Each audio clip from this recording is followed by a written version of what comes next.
Welcome to the Look Good, Move Well podcast. Okay, sweet. And we're back. Satya? Yeah.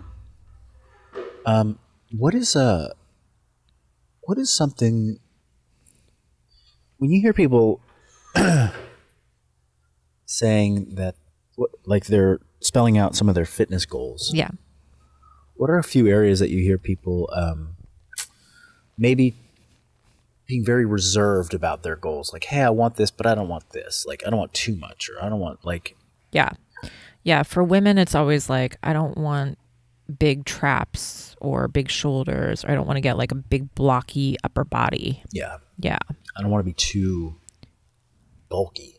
Mm-hmm. I still want to look feminine. I don't want to be too much. Too much, yeah. Yeah. Yep. How about for men? What do you hear? I don't want to be a huge bodybuilder. I don't need to. They always kind of say like, it's always kind of hedging around like the six pack, because they're like, well, a six pack could be nice, but like I don't need to be like super shredded. So it's sort of like they're looking for some ab definition. Okay. But I would say reserved around like going sort of like quote unquote like all the way, to like full lean defined territory. Where do you think that comes from? Like, why? I mean, maybe for women, there's like a fear of like I don't want to have a particular shape that is not aesthetically congruent with like cultural conditioning. Cultural conditioning. Okay, so yeah. Yeah. Yeah. So conditioned to say, no, you shouldn't look like that. Yeah, and like the trends around cultural conditioning change over time. We saw the rise of like the huge butt, and now it's sort of like the Ozempic era of like everyone being like rail thin again, and now the butt is sort of like falling a little bit out of favor. It is? A bit. But, I think... That's a shame. Yeah, I know, right? Well, there's also different standards of how women view themselves and how men view women. Okay. This is like a total rabbit hole if you want to talk about like female body aesthetics. I'm here for it. Okay. We're going to get to something eventually. But yeah. No, this is important. Yeah. Yeah. But like, I mean, one thing is like, okay. And this doesn't necessarily go into fitness too much, but like a lot of women will start to kind of overdo it on like the fillers and the lips and the lashes and the long nails. And that's something that like women desire for themselves and they look at other women like that as like a cultural beauty standard, but men don't necessarily like appreciate those same things. And so I think there can also be like differences where like, this is just from one person's research, so take this with a grain of salt. This is like just my own observations, but I think that a lot of men do prefer women to have like a little bit more softness and roundness, and women for themselves tend to want like a thinner, like more quote unquote toned aesthetic. I gotcha. How about on the male side? Like, what do you think the psychology is there? Where it's like, I maybe want something, but I just don't want to. I don't need to be really far down the spectrum of leanness or muscularity or something like that. Yeah, I think a lot of guys just sort of don't want to have a big belly, and they want to feel confident in their clothes. They want to feel confident walking around and at work. And, the level of confidence there that seems very achievable to get that doesn't necessarily like have to entail rock hard abs, because I think that they're also aware that like that trade-off comes with enjoying less food or less, alcohol or whatever pleasures they might have to sacrifice to get it. Yep. That's at least my take on it. I think it's a pretty good take. I mean, I appreciate the take from the female perspective. I think it's pretty I think what you shared about men and seems pretty aligned to what I hear. I mean, but I also, I think with men, sometimes it's also like, I'm not so sure I can actually achieve the thing. So why would I even like state that as a goal? It's like, oh, I just want to be blank. I don't need to be blank. I'll just be this, right? Because we do hear people like, you know, we're going to talk about leanness. I want to get more lean, or like I want to get more toned. Like I guess these are kind of similar words. Like maybe lean works. Men say that more than women, but I don't need to be like ripped. I want to get lean, but I don't need to be ripped. I want to be more toned, but I don't want to look too jacked, like too muscular. Too much. Right. And, you know, you hear a lot of women say that they don't want to build as much muscle as possible, you know. It's unusual to hear, although getting more common, but more unusual to hear women who just say like, yeah, just want to get as much muscle in my body as humanly possible. Sure. Yeah. Yeah. It's, well, I mean, today I actually did want to talk about muscle mass. I wanted to like, because I think there's, you know, we talked in our last podcast about longevity. Yeah. And it was very mindset, you know, theory heavy versus like concrete. Like, what does it mean? You know, like how much do you have to lift and how strong do you have to be at these different stages? And just to rewind to that episode, if you didn't listen to it, go back and listen to it. It was sick.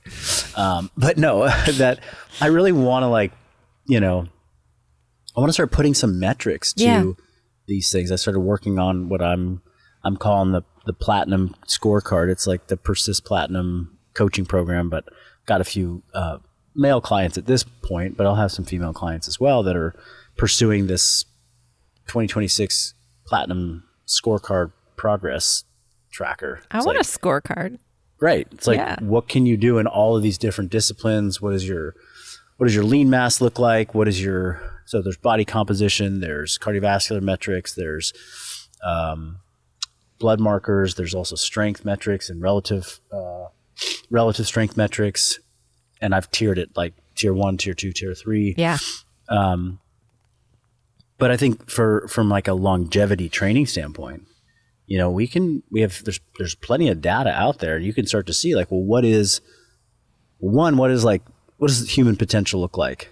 Well, we know what world records are in certain things. You know, what does human potential look like for people who don't train 40 hours a week for a professional sport? It's like, well, we got that data too. You know, what does exceptional strength look like for somebody in their 40s or 50s that's male or female? What does good strength look like for 40s and 50-year-old male and female? And what is like acceptable, you know? And then what does underperforming look like? You can create some objective stuff there that could help paint a better longevity picture of like, well, how strong do you need to be? Like, what does it look like? To be able to do this in the future, you should be able to do this now, right? We don't have all that data, but it'd be fun to be on the forefront of thinking about it from a numbers perspective. But when it comes to composition, body composition, there's two things that people have control over. It's one, how much muscle do you have? And then also how much body fat do you have? Yeah. They're similar but different games. How do you minimize or keep body fat low? How do you maximize and keep muscle mass, you know, high? Yeah. And yeah, you might not want to maximize muscle mass, but well, like you want to have some muscle mass. Bless you. Thanks. You want to be strong. Well, let's look at the strongest, most muscular people and let's take lessons from that. And we can also learn like what are you capable of? Yeah. Right. Like, that's also another thing that I don't think people realize. What I actually wanted to talk about today was, yeah, we know what like the best 40-something-year-old, you know, male weightlifter can bench press. Why do we know that? Because we have senior powerlifting meets, world championships, where 42-year-old We have data. Lane Norton is setting world records for, the bench press or whatever his, I think he's like a world champion or something like that. So we have data, right? But we also have data on, muscularity. Yeah, of course, there's bodybuilders that you can look at. And then there's people that do, performance enhancing drugs inside of bodybuilding. So there's people that do it with or without. There's a number that is called the fat-free mass index, FFMI. And the fat-free mass index it's a calculation that just takes into account how much lean tissue you have and how tall you are. And so for somebody who's 6 foot and has X amount of lean tissue, and you just measure that in, pounds or kilograms rather, you put those two numbers into this formula and it spits out a raw number somewhere generally in like the range of like 12 to could be up closer to 30. Yeah. So let me define some parameters here. Anything above 25 for a man or woman, or sorry, for a man, I'll just stick to men for right now. Anything above a 25 is almost always somebody who's been using performance enhancing drugs. Somebody who's been on steroids. Very, very rare that somebody who's not an enhanced individual, like with some type of hormone or drug or peptide or something like that, can achieve numbers above that. Mm-hmm. It's possible for sure, but very unlikely. So if you see someone's like, you type their numbers in and they're 27 it's like they've probably dabbled in some steroids or they're dabbling, Real quick, if you guys want to get built and not burnt, I made a very cool free blueprint just for you. It shows you how to use my 360-10 formula across an entire week, including sample workouts and nutrition. This is the same system that our clients use to lose an average of 5.5 pounds of fat per month. And they're making the most out of just 3 hours in the gym per week. If you have young kids or life is just crazy busy, you've got nagging pain and injuries, and you just can't face going to extremes that used to work before, be sure to check out the free Built Not Burnt blueprint. You can get it at functional-bodybuilding.com/free. Now, also, if you're under 18 or 17 as a man, then you've likely never lifted weights in your life. Mm. You've never done any resistance training. You don't have any form of resistance training currently or historically. So you can actually use this as a very good number to, one, just sort of stratify, like, where are you at in terms of like your potential and, muscle mass and strength. Why is that even important? Like, it's not a vanity thing anymore. It's a health and longevity thing. It is the more muscle you have, the greater your lifespan and health span will be. Muscle is the organ of longevity. People are using that at this point. I don't know who coined that. I thought it was Gabrielle Lyon, Dr. Lyon.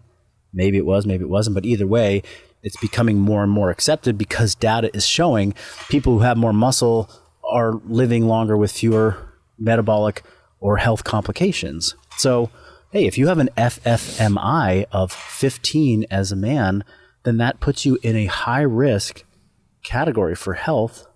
And it also points out that you have a lot of potential to build that much higher by implementing, someone who's at a 15. It's like, oh, you need very basic strength training principles. Yeah. Somebody who's a client of mine who's at 20,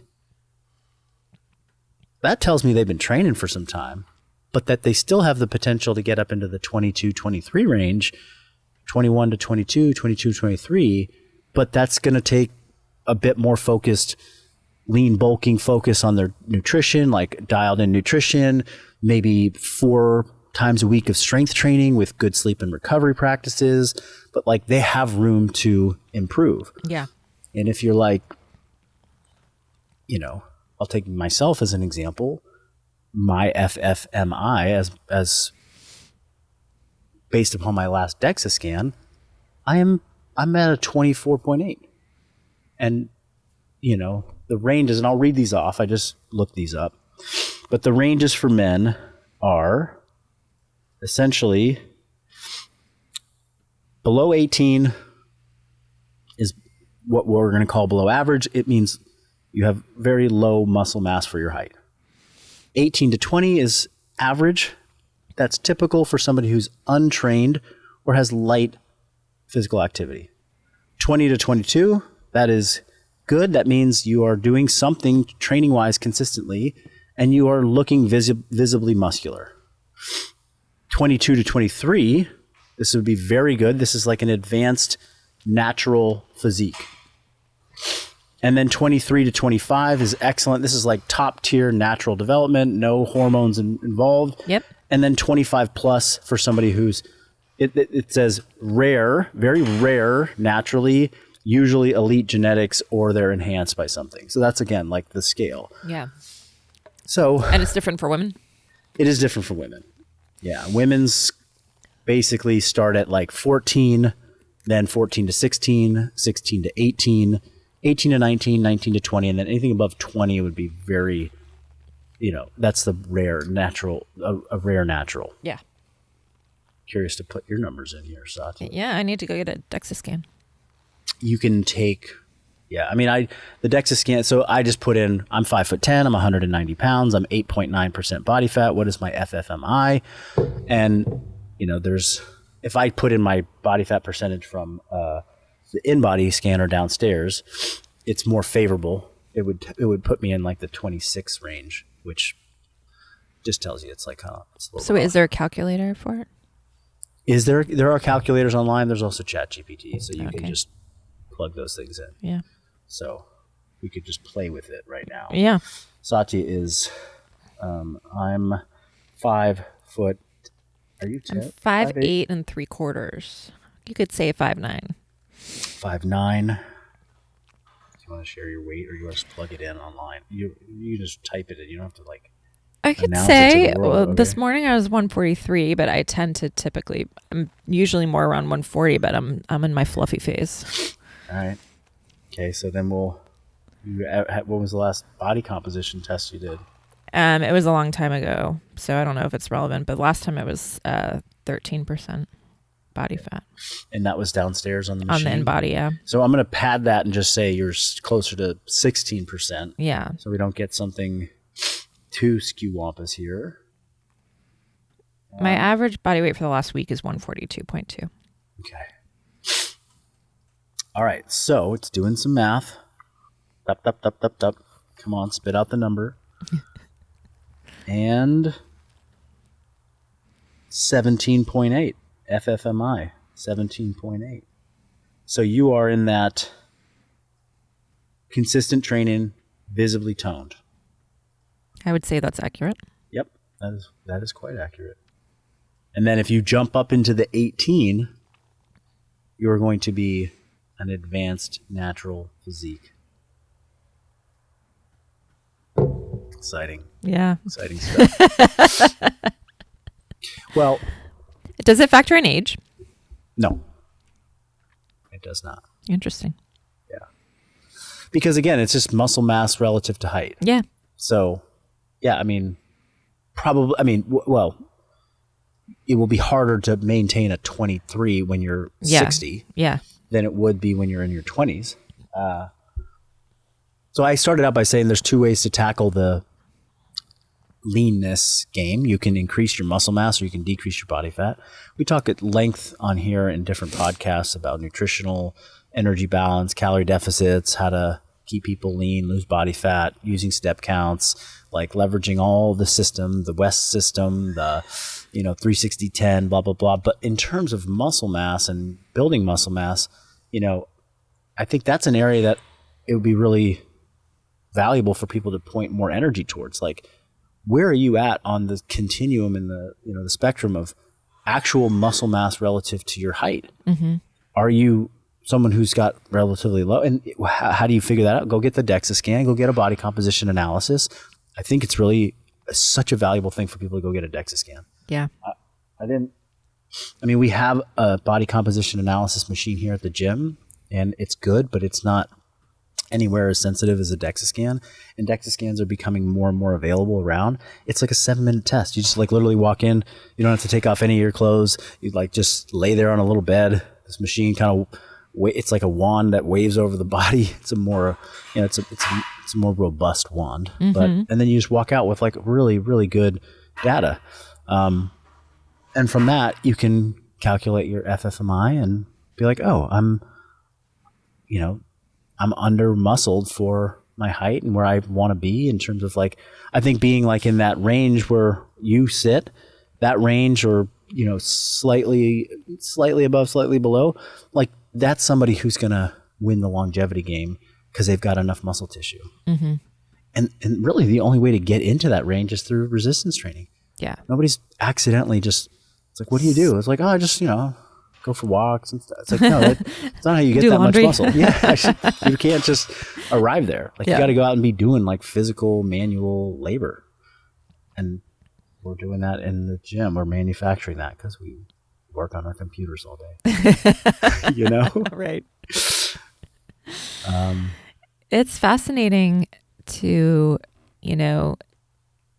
look at this through the lens of like, we were saying longevity instead of, I'm just realizing throughout this conversation, like how much when we talk about body fat percentage, it's usually just a totally aesthetic conversation. Yeah.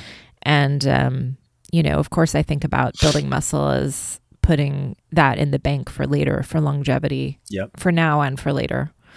But I like this number because it is somehow much more health related than just, oh well, if you get down to this percentage of body fat, then you're going to see your abs pop out. Well, and that's just the other thing. It's like, when we are working with clients, we might start them on this, like, what does the training arc look like for somebody who's a platinum client? It's like, come in, let's learn how to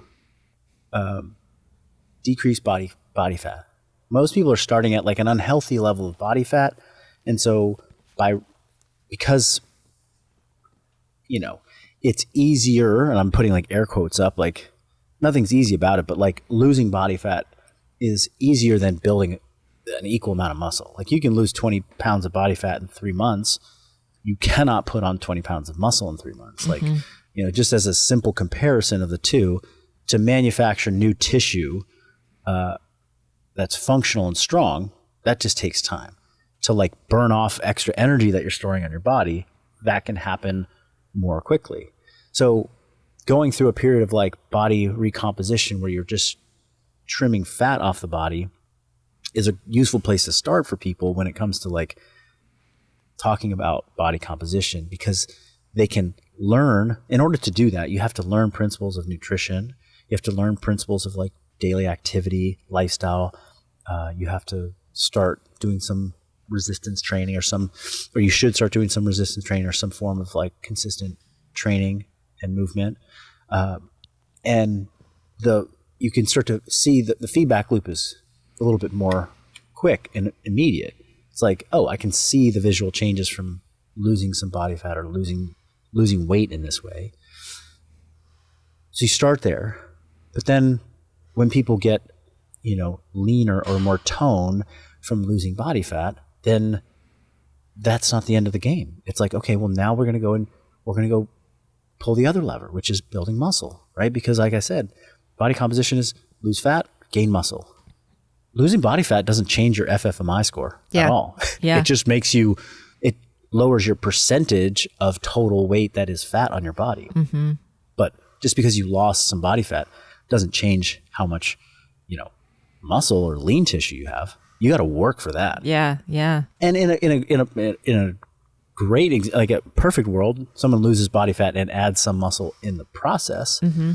But the optimal conditions for building muscle aren't usually in, fat loss situations where you're eating less and moving a lot more. Right. It's when you're eating a bit more, training really hard, focusing on recovery, and just playing the patient, slow, long game. Mm-hmm. It's like, I want my guys that I'm training, like my this group of men that I'm working on this scorecard with, like this year, I want to go up by half a point on the FFMI scale for each of them. Mm-hmm. It's going to take some work, like we got to train hard, we got to lift, and none of them want to add body fat in the process, like because they've gotten comfortable and confident seeing themselves in clothes that are, fitted, and, the shirt hangs from their chest and hangs down, and it doesn't like hug their stomach and their chest, because their stomach is, pushed out beyond their chest. Like these are things that they're just like, I like this feel, I like this look, I want to keep it, but I want to keep getting stronger. So then you have to learn this other process of how do you build tissue. Mm-hmm. And that's something that is, it's a longer, harder, and more physically demanding process for a lot of people. Yeah. But it's part of the game too. It's like, and so, body composition is not just about vanity. It is, but it's also about health. Like, what percentage of your body is muscle or lean tissue? What percentage of your body is just a storage depot for energy? That's fat. It's like, fat is just, you're just storing energy for later. Oh, well, I guess, do I need energy for later? There's calories everywhere. like let's find that healthy balance, right? Yeah. But yes, it can absolutely be a health conversation, because it's like, too much body fat is unhealthy. Too little muscle mass, also unhealthy. Let's make sure we're paying attention to both. So everyone's, marching orders from this podcast are to go out and get a DEXA scan, calculate your FFMI, and then report back. If you're a male and you're under 18, hey, we got really great training programs and solutions for you to get in and start training smart, safely, and learn how to push yourself and build some muscle. If you're in that 20 to 21 range and you want to level up, like, that's going to take a bit more focused, support, coaching, nutritionally. So we got a one-to-one coaching program for. It's like you can kind of stratify where you would sit and what you need. Right on. Yeah. Love it. Anything else to add before we wrap this one up? My final thought is this is really valuable for people who are losing weight on GLP-1s. Oh, God, yeah. Yeah. Jeez. Did you just open up a whole new, part 4 of this episode? Okay, next time. All right, everyone. Thanks for tuning in. And, report back. FFMI. Let's go. Okay.